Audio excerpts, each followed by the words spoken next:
अच्छा, जब मैं आपके पास आ रहा था आज इंटरव्यू लेने, तो मेरी काफी दोस्तों से बात हुई कि मैं जी आपका इंटरव्यू लेने आ रहा हूँ। तो कुछ सवाल थे जो आए थे कि जरूर पूछना। जाटो और आरएसएस के बारे में आपका क्या विचार है कि जाट का आरएसएस से क्या नाता है?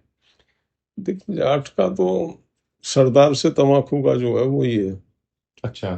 कोई बेसिकली जाट का कोई आरएसएस से कोई संबंध नहीं रहा। हम्म। जाट सेकुलर है हम्म। और आरएसएस एक संकीर्ण संगठन है जो मतलब जो हिंदू में तो डिस्क्रिमिनेशन करता ही है। हम्म। ब्राह्मण में भी चितपावन ब्राह्मणों का वर्चस्व रहा है उसमें। महाराष्ट्र का जी एक जी। वर्ग है, तो वो तो ब्राह्मणों में भी वो डिस्क्रिमिनेशन डिस्क्रिमिनेशन करता है। करता है। और जाट सेकुलर है, जाट तो सबको साथ लेके चलता है, जाट का है वो कॉन्सेप्ट है ही नहीं। हम्म। और जाट तो देशभक्त रहा। जी।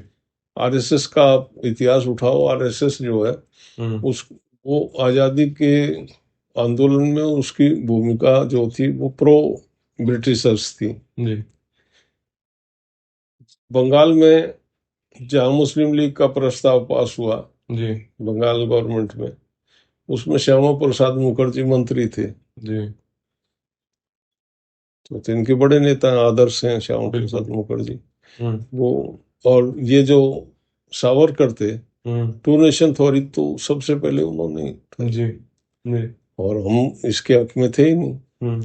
हम तो दो टुकड़े होने से किसान शक्ति विखंडित हुई। जो छोटू राम ने एक छोटा। किसान शक्ति खड़ी की थी, जी वो यहाँ नहीं खड़ी की थी, यहाँ से मजबूत वहां खड़ी की थी। जी। और हम एक ऐसे प्लेटफॉर्म पे आ गए थे जिसने कांग्रेस और मुस्लिम लीग दोनों को धता बताई 1945 के चुनाव में। हम्म।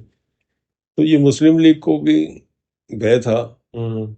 कि किसान राजनीति जागी है, जाति और धर्म से ऊपर उठ के ये एक प्लेटफॉर्म पे आ गए। हम्म। और ये कांग्रेस को भी भय था हम्म। और इन्होंने उसके हम्म। देश के दो टुकड़े स्वीकार कर लिए। तो आज जो जाट है, जो ये जाट युवा है, खासतौर से शहरी जाट है, जो आरएसएस की तरफ जाता है या अपने आप को एक हिंदुत्व की इमेज से बंधा पाता है, इसके बारे में क्या दिशा कुछ? भ्रमित हो गए हैं। हम्म। देखो, मनुवाद पे है हिंदुत्व। जी। मनुवाद में चार वर्ण है: हम्म। क्षत्रिय, ब्राह्मण, ब्राह्मण क्षत्रिय, क्षत्रिय। वैश्य और शूद्र। जी।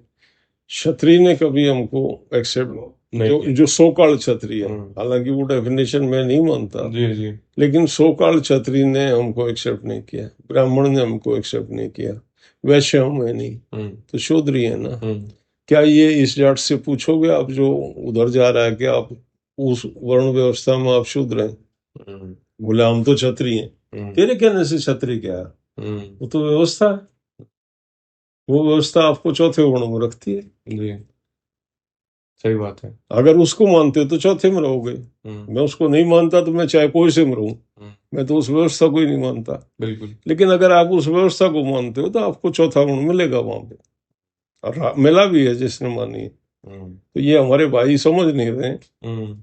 और ये जो पहले वाले हैं, ये बड़े चतुर हैं। हम्म। मूर्ख बना की किया, इनको मूर्ख बना रहे हैं, हम्म। बस कुछ नहीं। ठीक। और आखिरी सवाल यही होगा कि आज जाट आरक्षण की बात आप कर रहे हैं, सिसौली में महापंचायत भी हुई थी, तो अब उसको लेके आगे क्या सोचते हैं आप? इस देखो क्या होता है, मैंने सिसोली में बड़े विस्तार से कहा था। जी। हम आंदोलन करते हैं, देश की सत्ता में जो बैठा है हम्म। मांग तो उससे ही रहे, देगा भी वही।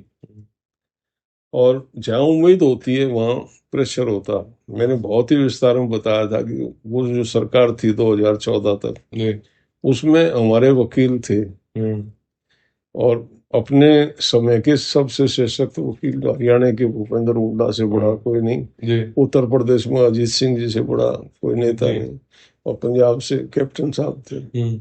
तो तीन वकील हमें मिले थे जिन्होंने हमारी वकालत की, और उस टाइम की सरकार ने हमको कंसिडर किया। जी।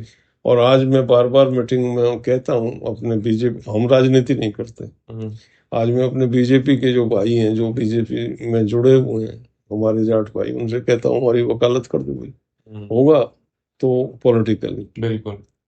कलम की ताकत से ही हो कलम की सकता है। ताकत से होगा। हम्म। ये एक पॉलिटिकल आवाज को बुलंद किया जाता है जन आंदोलन से, जी। थोड़ा दबाव बनाया जाता है, फिर वो वकील चाहिए। हम्म। जो नेगोशिएट जो कर सके, आपकी बात कर सके। पैरोकारी करें, वो मिसिंग है। हम्म। तो बहुत लोग कहते हैं भाई आप साइलेंट हो गया, ऐसा नहीं। नहीं। मैं लाके, और रोहतक में क्या हुआ, रोहतक में मैंने मुजफ्फरनगर भी कहा, हम्म। फौज लगाई, हम्म। तो हमारे लोग कहाँ थे, नेता क्या कर रहे हो भाई? जन आंदोलन के लिए पुलिस है, सीआरपी है, तुम्हारे पास सारा है, तुम आर्मी मूव करा दी, और आर्मी मूव नहीं हुई, हम्म। छाती में गोली मारी गई थी।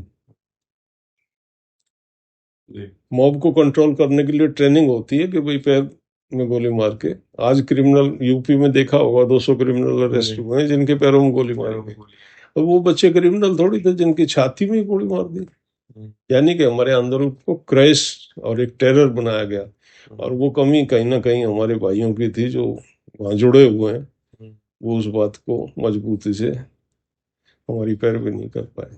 आज कोई देखते हैं आप, कोई वकील है? मुझे नहीं लगता, हम्म।